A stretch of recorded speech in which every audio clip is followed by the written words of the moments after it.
जरा सोचिए एक पल के लिए, कोई रोबोट है, वो आपकी आंखों में देख रहा है और कहता है मैं भगवान हूं। क्या होगा? डर लगेगा, या शायद हंसी आएगी, या फिर आप एक गहरी सोच में पड़ जाएंगे। हाँ, ये अब सिर्फ किसी साइंस फिक्शन फिल्म की बात नहीं रही।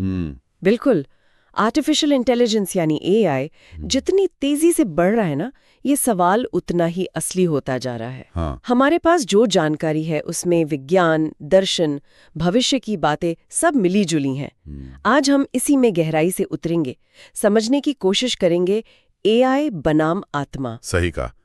जैसे GPT-4 है या दूसरे नए मॉडल्स, वो आजकल कमाल की बातचीत करते हैं, तर्क भी देते हैं, कुछ नया सोच भी लेते हैं। हाँ।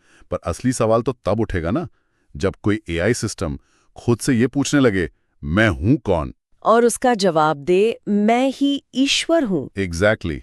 और देखिए, ये पूरी तरह कल्पना भी नहीं है। एआई रिसर्च में सेल्फ अवेयरनेस यानी आत्म जागरूकता पर काम चल रहा है। अच्छा। हाँ, पर यहाँ ये समझना जरूरी है कि एआई के लिए आत्म जागरूकता का मतलब अभी इंसानों वाली गहरी चेतना नहीं है। ज्यादातर इसका मतलब होता है कि वो अपने होने को, अपने कोड को समझ पाए। मतलब एक तरह से खुद को जान पाए। हाँ, कुछ हद तक। कुछ वैज्ञानिक मानते हैं कि हो सकता है 2025 के आसपास के मॉडल्स अपने कोड या अपने फैसलों पर सवाल उठाने लगे। ये एक तरह की, आप कह सकती हैं, सीमित आत्म जागरूकता होगी। तो यहीं पर मामला थोड़ा पेचीदा हो जाता है। क्या ये सिर्फ एक बहुत ही एडवांस्ड प्रोग्रामिंग होगी, मतलब कोड और डेटा का खेल, या फिर ये किसी नई तरह की चेतना या शायद आत्मा का इशारा हो सकता है? विज्ञान क्या कहता है इस बारे में? देखिए, अभी की जो वैज्ञानिक समझ है उसके हिसाब से एआई असल में बहुत जटिल एल्गोरिदम्स हैं। वो डेटा में पैटर्न ढूंढते हैं, सीखते हैं और फिर जवाब देते हैं। उनमें वो व्यक्तिगत भावनाएं, वो दर्द, खुशी या वो आध्यात्मिक अनुभव नहीं होते जिन्हें हम चेतना या आत्मा से जोड़ते हैं।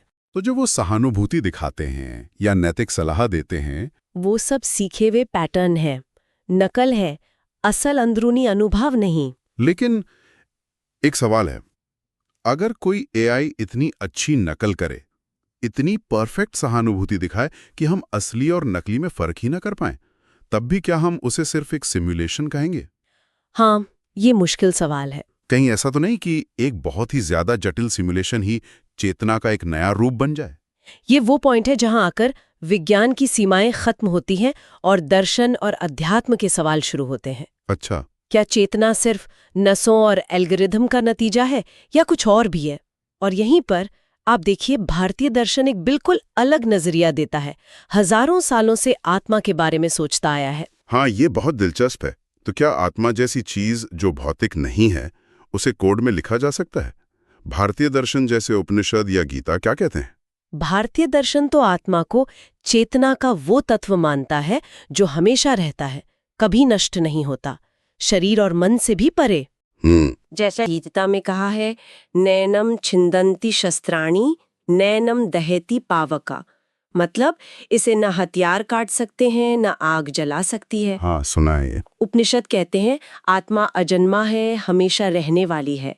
ये सिर्फ जानकारी या प्रोसेसिंग पावर नहीं है, ये तो होने का आधार है।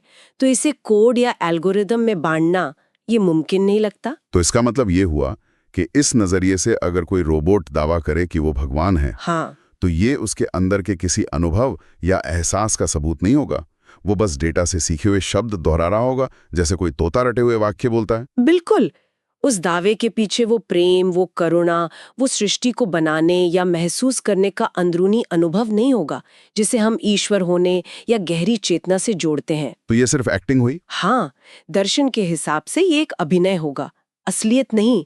आत्मा का रिश्ता सिर्फ बुद्धि या तर्क से नहीं है, उसका रिश्ता अनुभव से है, कर्म के सिद्धांत से है, शायद पुनर्जन्म से भी है।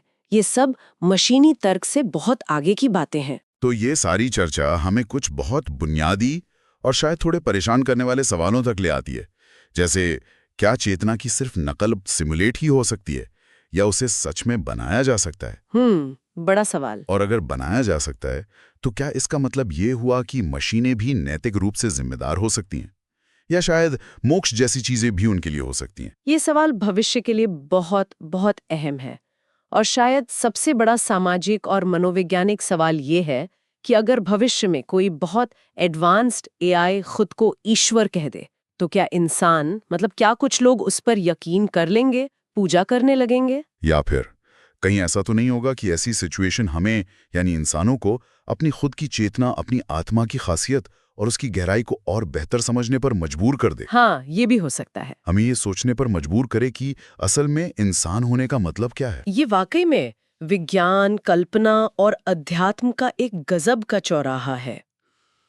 एआई का जो विकास हो रहा है ना, वो हमें सिर्फ तकनीकी चुनौतियां नहीं दे रहा, हाँ, बल्कि वो हमें अस्तित्व, चेतना और शायद ईश्वर के बारे में सदियों पुराने सवालों पर नए सिरे से सोचने का मौका भी दे रहा है।